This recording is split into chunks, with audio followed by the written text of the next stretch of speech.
if we're not able to open markets to the United States, we would have to destroy a portion of their potatoes, and it would be very unfortunate, and nobody wants that. Over 140,000 tons of Canadian potatoes have suddenly vanished from American shelves, and it all happened in just 4 months. No warnings, no big headlines, no trade war declarations. Just gone. What happened? On April 2nd, the U.S. quietly imposed a 35% tariff on Canadian potatoes. No announcement, no joint pressers, just a wall of taxes. And the impact? Immediate. A $22 bulk bag now costs $30. A side of fries that used to be $3.50. You're now shelling out $5.25 and getting soggy Idaho substitutes in return. But here's where it gets strange. Canada didn't argue. No fiery response from the Prime Minister. Instead, he flew to Asia and signed a $1.6 billion trade deal, then moved on without a second glance. While Americans paid more for limp fries, Canadian warehouses emptied out, farmers scaled back, diners cut portions, and nobody said a word. That's because this wasn't retaliation. It was quiet withdrawal. No one blocked potatoes at the border. They just stopped coming. And when your top agricultural partner gets hit with a massive tax, don't be shocked when even a potato refuses to cross the border. Let's rewind.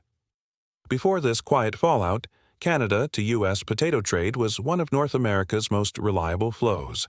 In 2024, over 350,000 metric tons of Canadian potatoes were shipped south, enough to feed 17 million American homes, mostly across colder northern states. This wasn't just commerce. It was tradition. Diners in Minnesota practically ran on Prince Edward Island potatoes the way Washington runs on coffee. That pipeline? Rock solid, until it wasn't. Then came the tariff. Suddenly, the White House decided that taxing your most dependable crop supplier by 35% was smart policy. Not a word to the public, just a quiet penalty slapped on spuds as if they were hostile goods. The result? A 41% plunge in Canadian potato exports to the U.S. in just 1 quarter, the sharpest collapse since the 1980s, per Agriculture Canada's July 2025 report. No loud breakup, just economic ghosting, with a tax code. Let's do some math. A single 25-ton shipment of frozen fries, previously worth $32,000, now costs $11,200 more thanks to tariffs. That's a 35% hike on a food item Americans consume more than broccoli, and probably more than logic, too. According to the USDA's July 2025 index, the average price for a serving of fries shot from $3.50 to $5.25 in just 3 months. That's not inflation. That's sabotage, with ketchup collateral. To cope, many U.S. restaurants switched from high-quality PEI potatoes to cheaper, inconsistent domestic ones. And customers noticed. Complaints flooded in.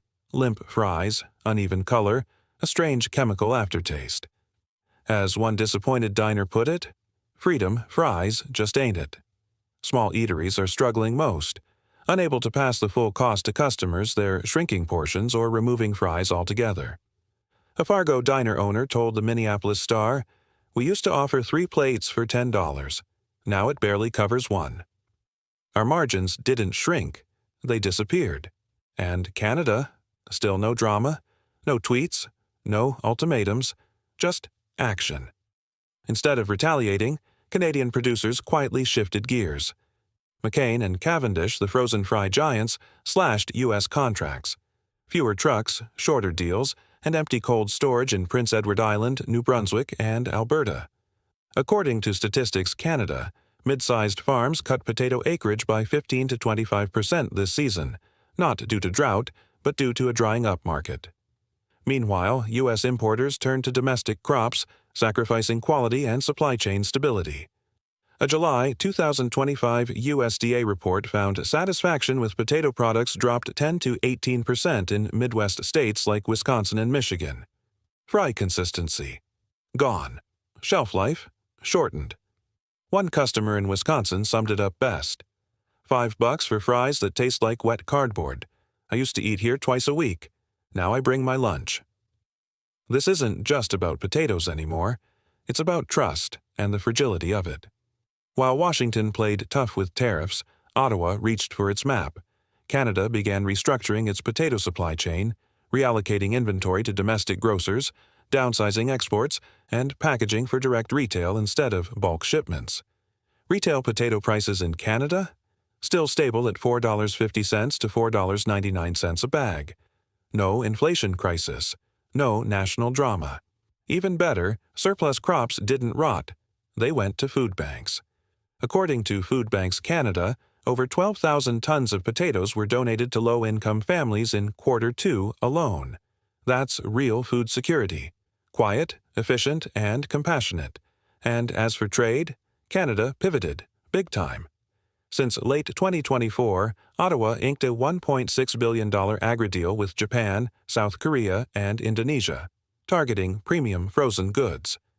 PEI exported $8 million worth of fresh potatoes to Indonesia alone in 2024. Now, that number's growing. Thailand is now Canada's top non-U.S. buyer. Caribbean nations like Trinidad and Panama each spent over $13 million. And these aren't one-off sales. They're part of a broader strategy.